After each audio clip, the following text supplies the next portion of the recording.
Hello, this is Matti. I thought we haven't done a guitar lesson in a while, so this time perhaps let's look at another classic Immortal song from the At the Heart of Winter album, the final song, the epic Years of Silent Sorrow. So the idea here is that I will show you how the riffs go, because I haven't found good tablature for those songs. So, without further ado, let's start with the first riff.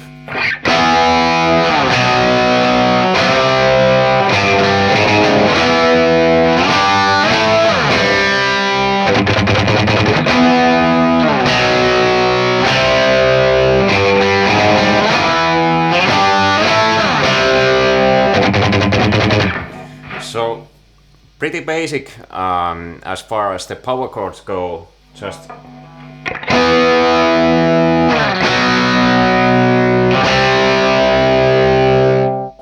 fair enough, but then there's this cool little interlude.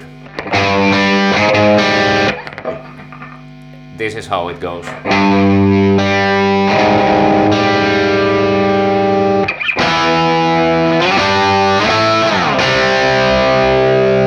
And the other option, other ending.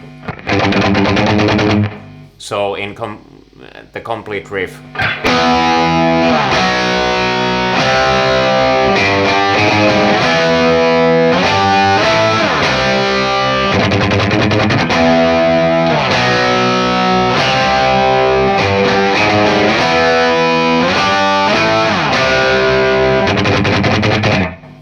And the next part is super cool.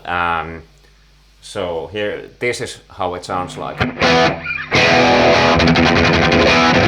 Okay, let me just get a clean start.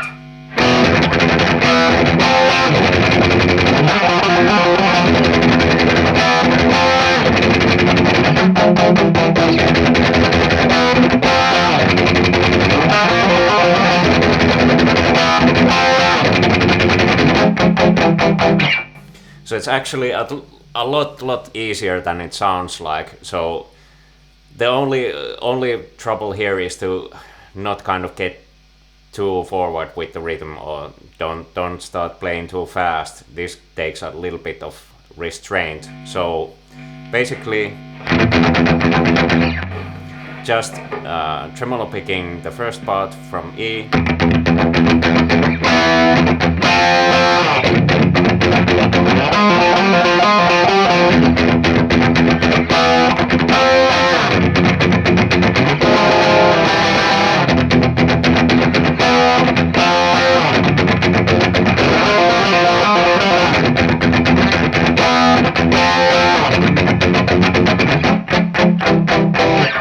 So there's a couple of alternate versions. The other one ends like this, and the other one, and that keeps things kind of fresh. So the little trill here is actually rather easy. It's just 11th fret, 11th fret, 8th fret, and 10th fret. So if you would start like an F minor thing going.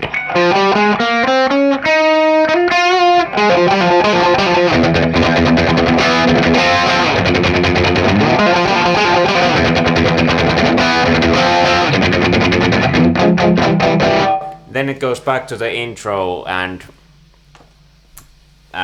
to that riff again, and then the actual verse or the pre-verse starts with again a cool riff.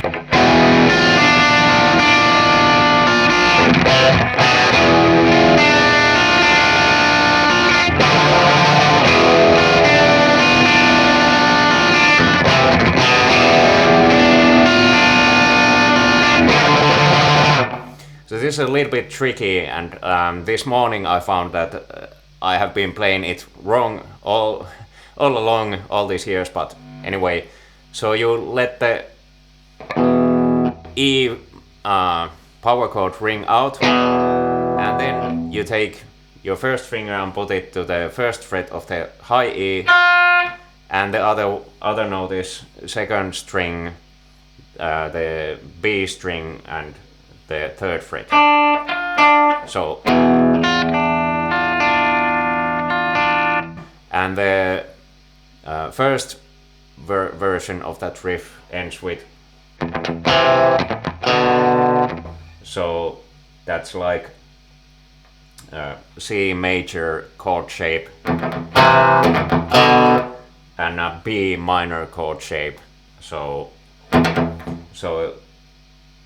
A string, fifth string, third fret, and D string, fourth string, second fret, and so that's the C major kind of thing, and the other one is the fifth string or the A string, second fret, and D string, fourth string, open string.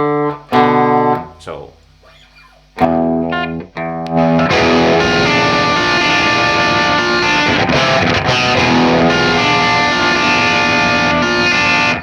and the other ending is just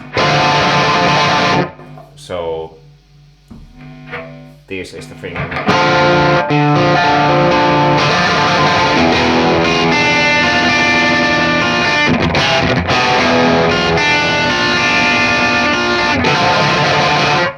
So that's like a D minor thing.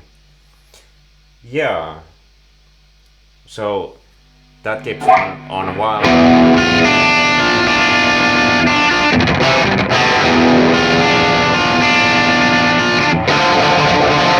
And then there's this kind of variation or progression of this theme.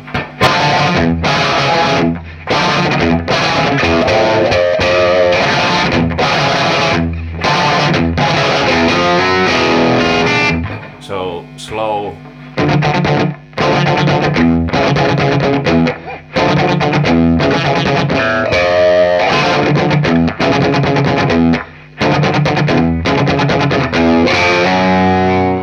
So the first ending is a pinch harmonic here,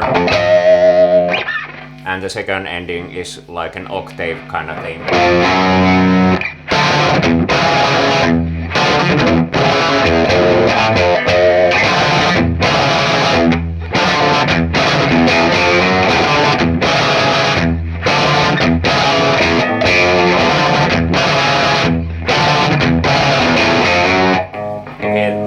Then it goes back to the verse thing and back to that riff, and then comes the I don't know what even to call this. These have so many sections, these songs, but the next part is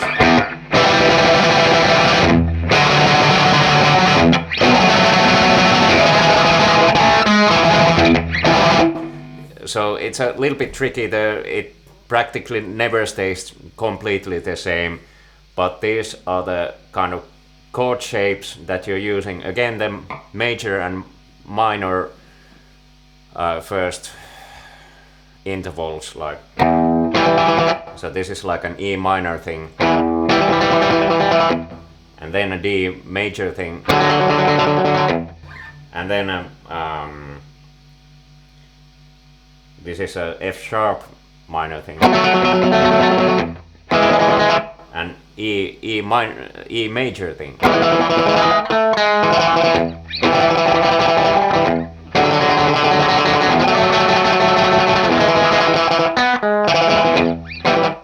Okay, so I went a little forward. So the first ending is, and then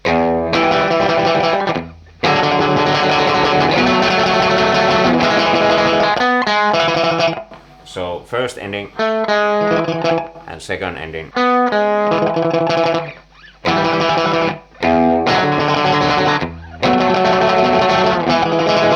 And then there's this kind of variation.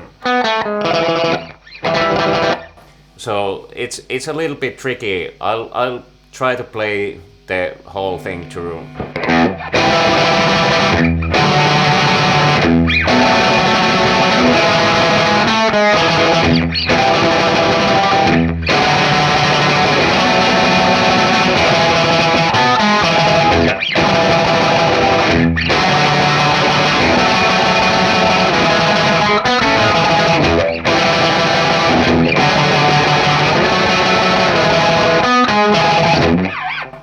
And then we get to a little more kind of building up tension part.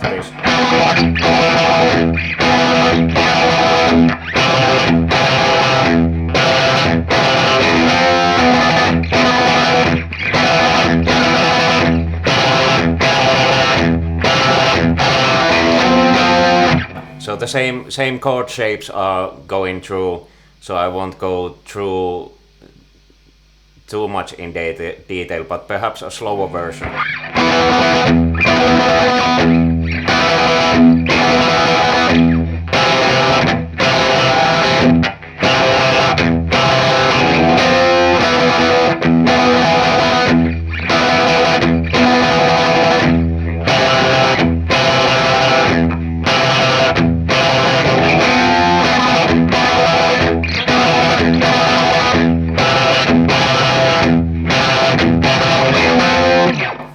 Okay, more parts, and this is an octave kind of almost solo-like thing, but a nice melody.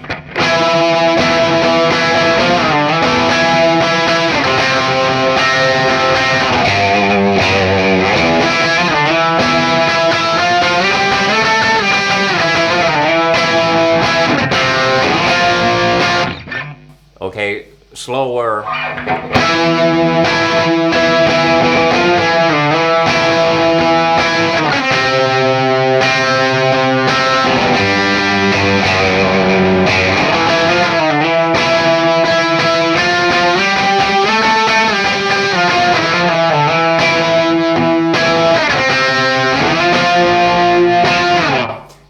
Try to get kind of a loose feel here, so you can get the.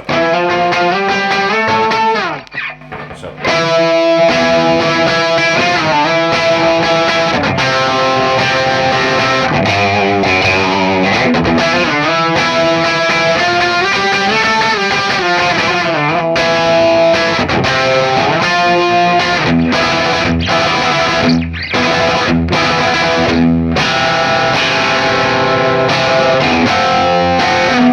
So this is a variation of the same riff, but it doesn't play tremolo picking the whole part through it.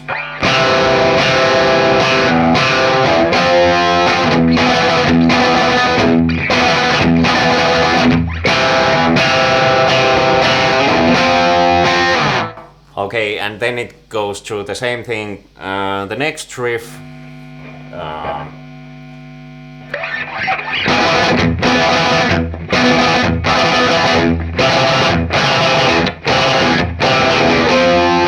Okay, I had to play that to remember what comes next. So the next riff.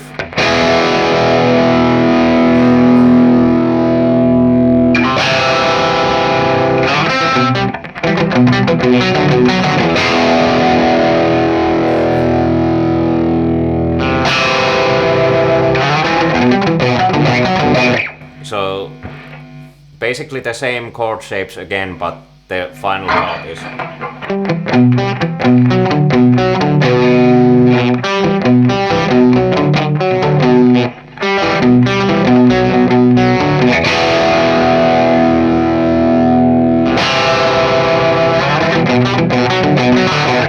And then there's again a nice lead part.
Okay, I think that's all of the riffs, but there's still this kind of cool ending.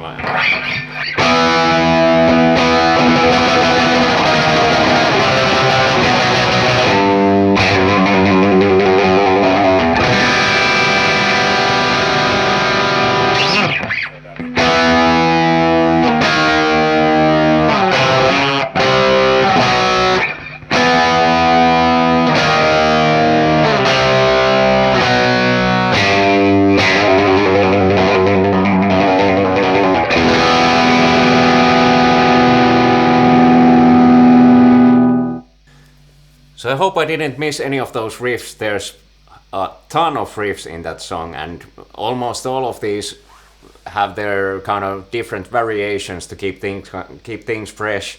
It's really organic and almost a jam-like theme to the song, because all of those different parts really play off with the drummer, so they are playing like really well together, and timing wise,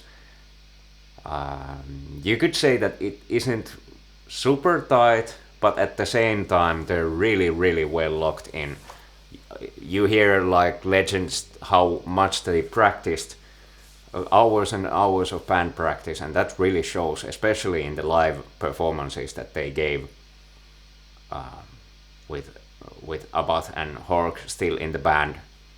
Nowadays they've parted ways, sadly, but you can still find a lot of inspiration from what they did in those legendary shows. Yeah, still, final tips performance wise. This song is pretty easy to get excited and go like rushing forward too fast, especially in this riff.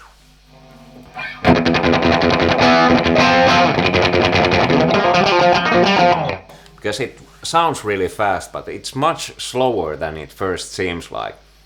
So keep yourself in check, keep some reins in, so that you don't go rushing forward, and you keep with the rest of the band. That's really important. So then it sounds like there's like punch and effectiveness. But I guess this is pretty basic stuff.